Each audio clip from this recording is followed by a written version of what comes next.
think you're watching. You have a huge amount of viewers. Okay, 1 second. Well, Okay. surely they should be doing something then, if I'm watching.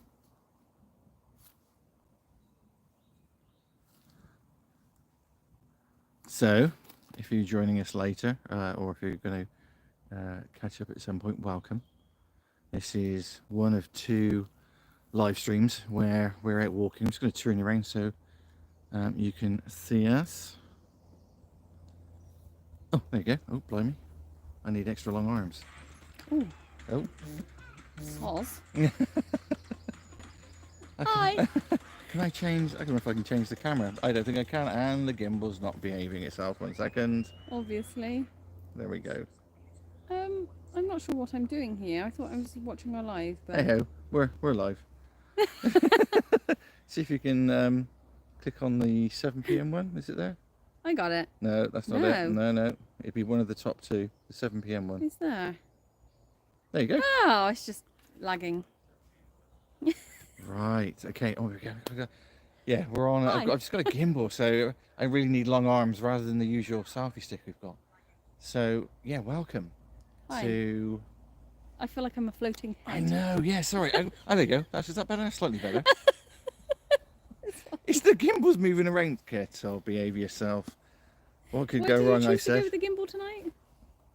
Because I didn't know how to access the scheduled live on the GoPro.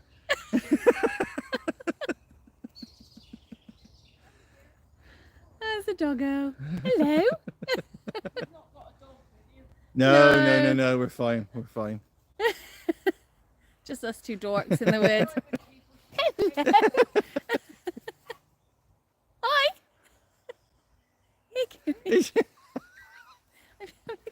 I saw. You might. Hang on. Wait a minute. We Minute. just need to turn it around already. We will. We'll turn it around. We'll turn it around. Okay. Yeah. Turn it around. Because I'm fighting the gimbal big time here. There we go. Oh no. Yay. Here we go. Right. So where are we? Top of the plump. Ah. Oh. There we go. Top of the plump.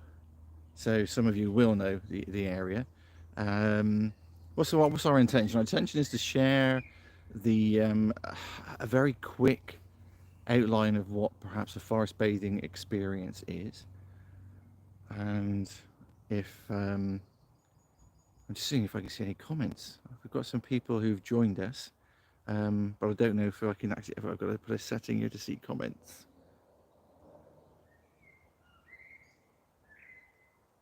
We're so good at this. Yeah, we are definitely learning as we go. We're getting better. We scheduled something successfully. There's nothing in there. Okay. So yeah, our intention is to talk around what a forest bathing experience is, offer some, well, just comment as we walk really, because we obviously offer some invitations, but invitations are things that we discuss and interactions that we share as we're walking, which I think are connecting, allowing you to connect to nature through your senses. Was that some? Oh, whoa! I saw the comments. We had a hand wave there. We did have a wave. Hi. Oh, I'll put my hand in front, waving. Only there's too many buttons to press. So where are we? Okay, let me just turn around. Oh, there's Rachel commented. Hi, Rachel. Hi, Rachel. So we're up. Our starting point here is up by a mine. Wild Overland. And one of the first things with a forest bathing experience is we talk about, we want to enter into a woodland, into a room with a childlike curiosity. Yeah, we talk about thresholds. So crossing the threshold and finding a space that feels like a threshold where you can leave the expert mind behind and leave what you believe to be true and leave everything that's going on in your life behind and step into a different kind of world with a childlike curiosity. Yeah, that liminal space, that space between what you thought you knew and leaving it open to imagination. And so when we're walking, when we're beginning a walk with a group, we look to identify a threshold. And as I can't actually alter the zoom on here, I'm just going to step back. And I am fighting that gimbal. I'm just waiting for you to fall over. So if you get a picture of the canopy in a minute, you know why. So we've got 2 chestnut trees here, and I think what we're highlighting here as well, things that we're not looking for pristine. We're looking to utilise the environment we're in. There's a fence there, and you might think, oh, I can't use that. It's not perfect, but we're looking to utilise the space we're in. So we have 2 trees, and for us, that's a threshold from which to cross and enter into that liminal space. Yeah, just a note on the chestnut trees, because we talk a lot about tree mythology, don't we? And there's not a huge amount of mythology around chestnut trees, likely because they are an introduced species. But in Greek mythology, it was said that before the stork, or the stories of the stork, that children or babies would be found in the hollows of chestnut trees. Amazing. So, yeah, quite like that. Oh, hi, another comment there. Welcome, welcome. So I think we're going to cross the threshold, and then we've actually got a poem which is written by a local lady called Joyce Latham, and it's all to do with mining in the Forst of Dean. Just thought it was appropriate as we were starting nearby well, it is actually a working mine, although it doesn't look like it's had anything done there for a while. So yeah, we've crossed our threshold. We're into liminal space, seeing things as if for the Sun's first coming out time. as well, actually. And we've got a beautiful blackbird in the background as well. We have.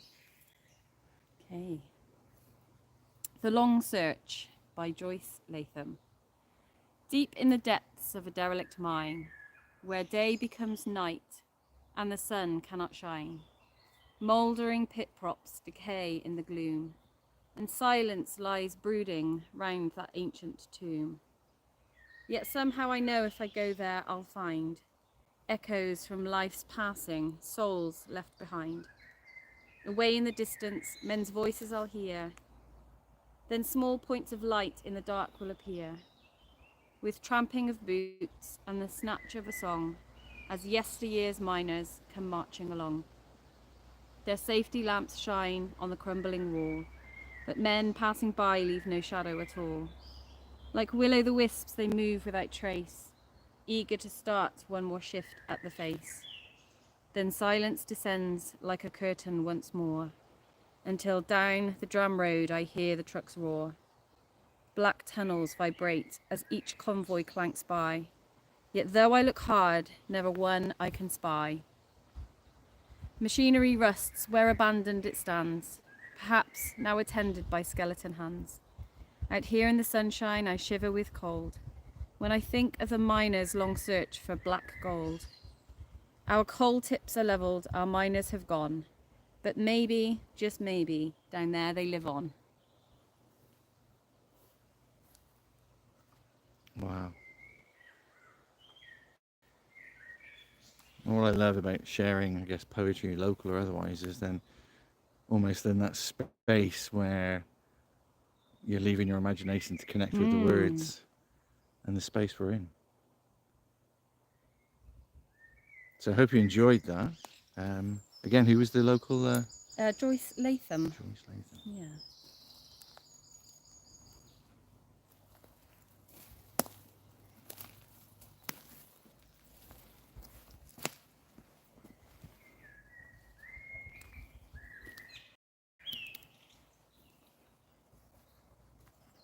So it's a gorgeous mixed woodland up here. We've got chestnut and beech.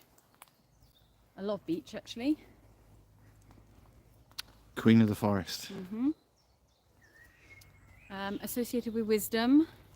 Yes. From the word boch, which is that a Celtic word? I think yes. I'm saying yes. I'm trying to think of when we did the research. Because we were talking about the origins of the word boch for beech, but then how it's also the root word for book. Yeah.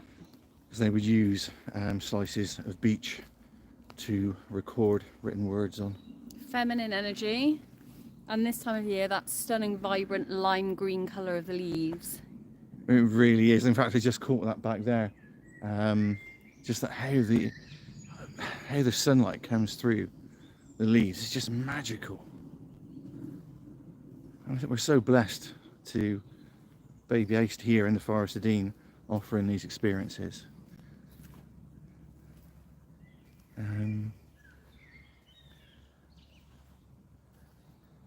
Just lost in a sea of green.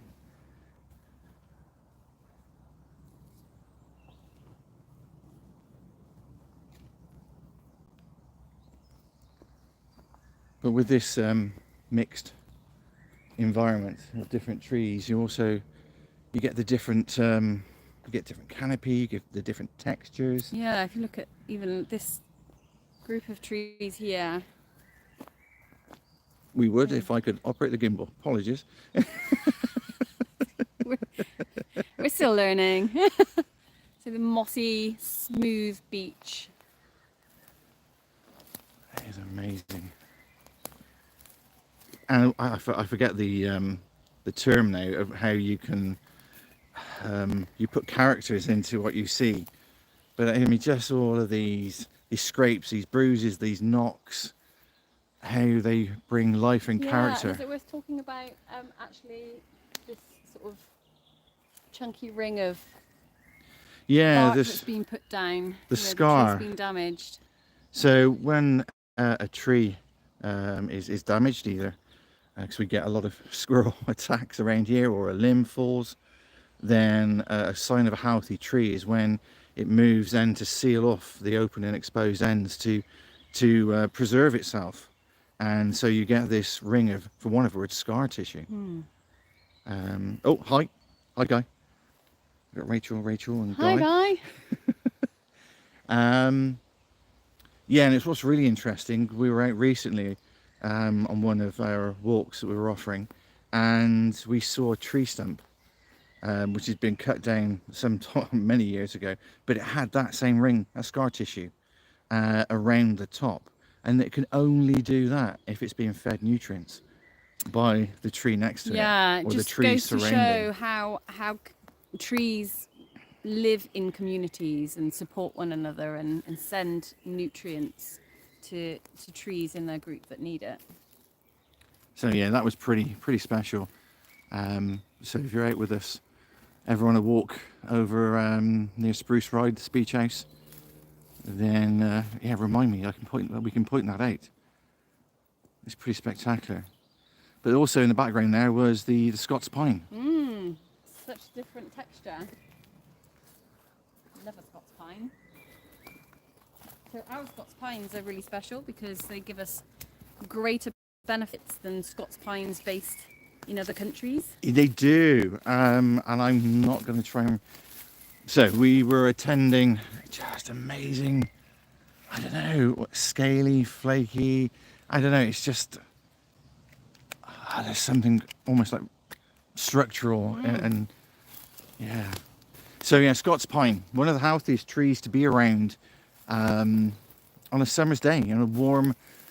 The aerosols, the terpenes, the phytoncides that are coming off of a tree, a Scots pine, are one of the healthiest to breathe in because of its twist in the aerosols.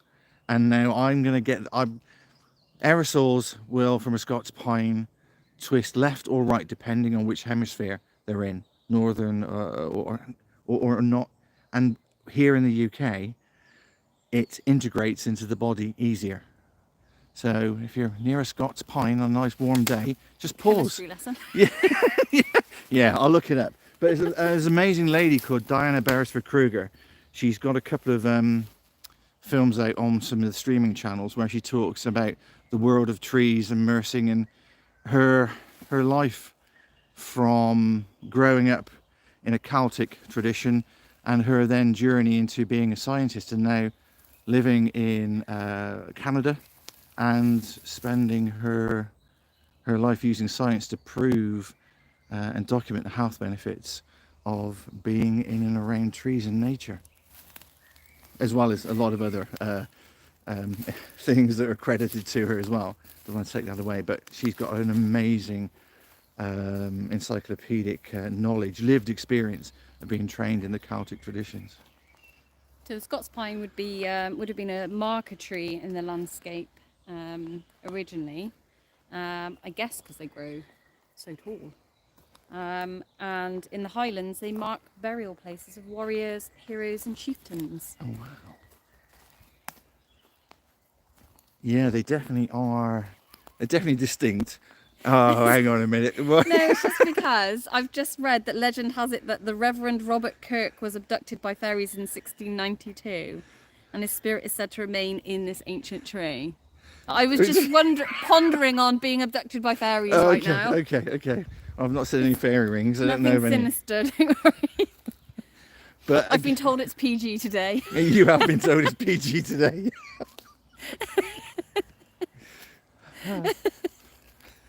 But definitely humour. Look at that dappled sunlight. It's beautiful. It really is.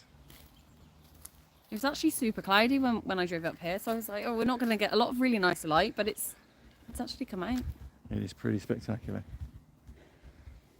And what's really fascinating is, I mean, we're blessed from where we are, but the environment we talk about when we're out on an experience where we enter different rooms within forests, because either there's a geographical look that's different, or they just feel different. There's something to do, I don't know, the canopy cover, the light that's coming through. But we're entering, I think, I just love where you've got these kind of earthworks. It's almost the echo of industry that existed here before. But it doesn't take long before nature comes back in. No, nature's really good at healing itself, actually. We our Nature on Prescription walk, which is our free community walk. Was it early this week? Yes. It was Tuesday. Yeah. What day is it? It was Tuesday of this week, and we walked through the Arboretum and then out of the Arboretum and then back in a sort of loop and up Spruce Ride, and they've done a lot of felling through there. So it's quite a different landscape to just a few months earlier.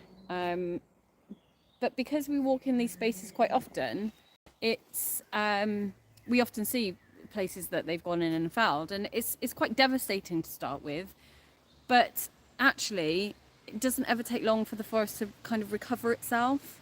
Given it, when it's got space. Yeah.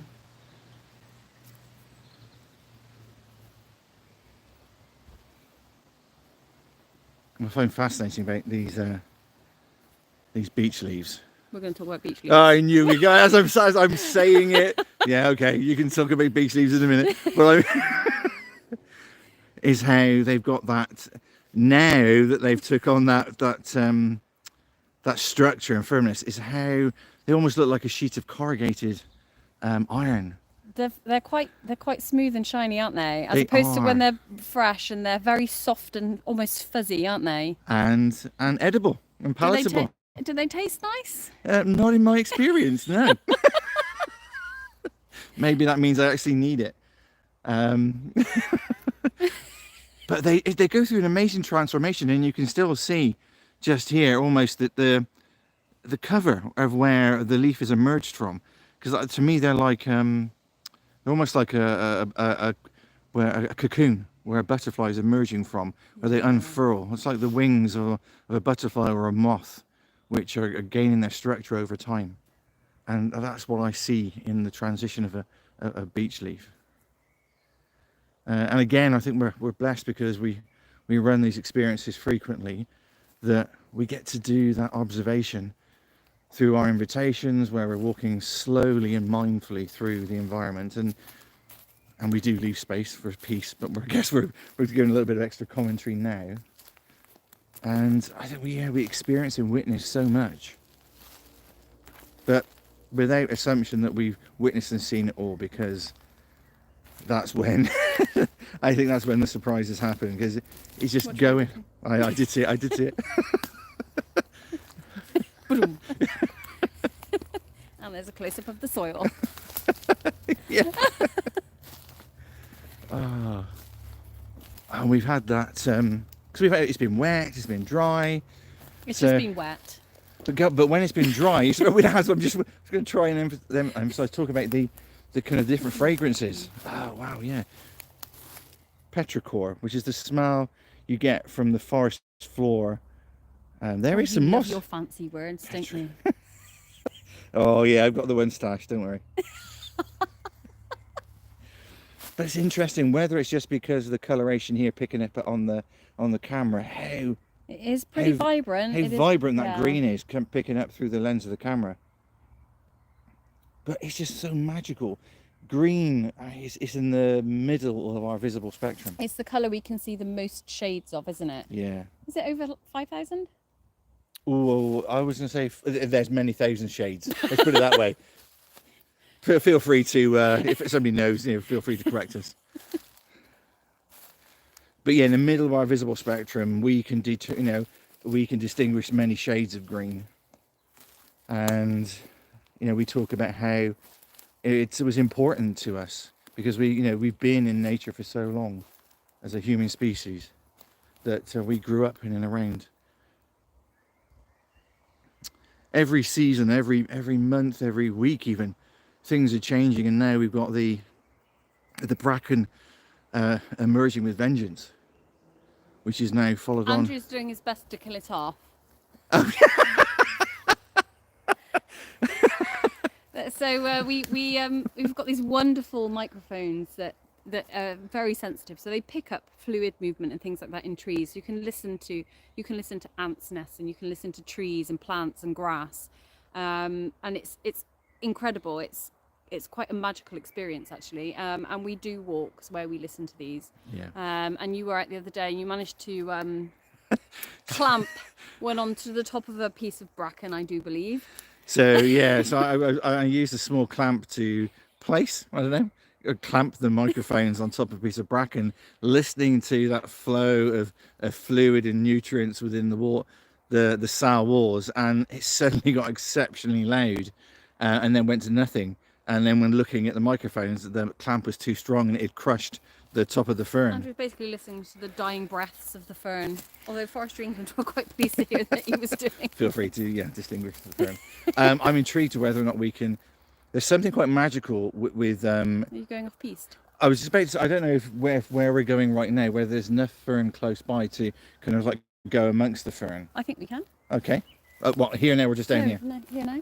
Okay. I just wonder if we're just over here because there's something quite magical. It looks like there's almost a little animal trail down through here anyway. About going through with a camera. A camera gives a very unique perspective when you're out walking, which again, like with the sound recordings and recordings we've already done, you'll see playlists here on YouTube which have captured that.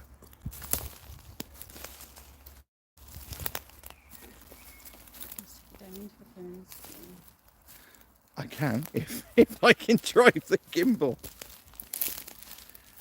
We'll get Andy some L plates for next time. Yeah, we've discovered that using our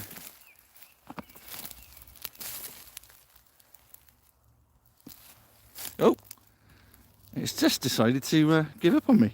1 second. It completely decided you're not having that. It clearly doesn't like the bracken either. There we go.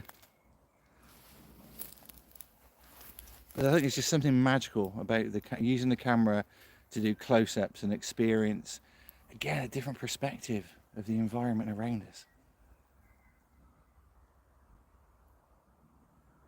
Which we've tried to do with our outdoors indoors project.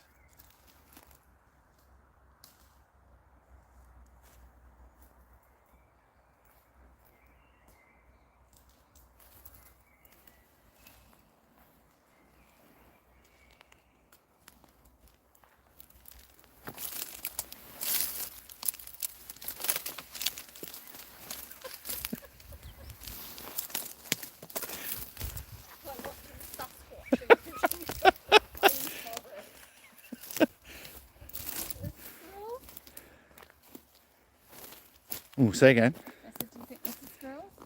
It's something having a go at every. And further on. Slow down, isn't it?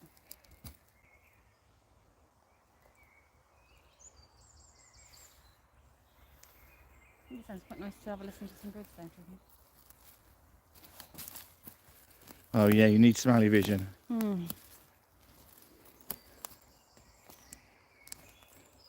One of the things I find fascinating, just seeing here, this small juvenile holly, is when we're out walking, to point out the fact that holly leaves are not naturally... Oh, he's gone again. It must be too heavy.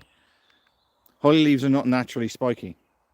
It's a defense mechanism for when they're being well, nibbled or eaten, that it triggers a defense mechanism to grow back with spikes to stop them being eaten. So you'll see that at the top of established holly trees, the leaves are very smooth and rounded. So is this an invitation to Be just quiet. to listen?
So we're on a loop which is going back round to quite close proximity to the road. So Yeah, I think we head back at that way. yeah, Because but within, I mean, in that short space, then there was not only the birds, but there was the wind. I don't know if it came with the wind, which it's just the wind travelling through the canopy and leaves of the forest. It's like a messenger approaching. It's amazing.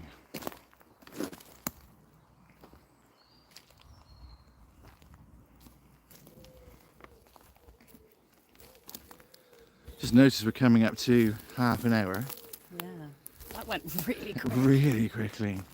So I wonder if in a minute we close with the gift. Absolutely, yeah. Find a Just wherever nice you spot. feel appropriate, whether we just come clearing out into the sun a bit more.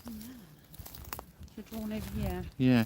So these are a couple of brief introductions as part of the project and pilot we're doing with Barnwood Trust, FVAF and other partners, Forest Pathways, Forest Sensory Services, Art Space, and I know I'm forgetting some, which there's a lot of individual projects going on, and we want to try and evidence base how this can be beneficial so we can continue to do it. So But for anyone, but especially for people that can't access the woods by cutting out physically themselves, because there's plenty of evidence to show that obviously the best benefits coming out into the forest, but actually if you can't do that, being able to see the forest and hear the forest also has benefits. Yeah, absolutely. Just being able to witness it and experience it. So there's so many studies out there, evidence-based. So we're going to do another walk tomorrow morning at 9:30 around the same space. So feel free to join us again. If you've enjoyed what we're doing, feel free to leave any comments, any questions, and look out for the other offers that we've got going on during the summer. So we've got the community walk we're doing every 2 weeks, which is free to join.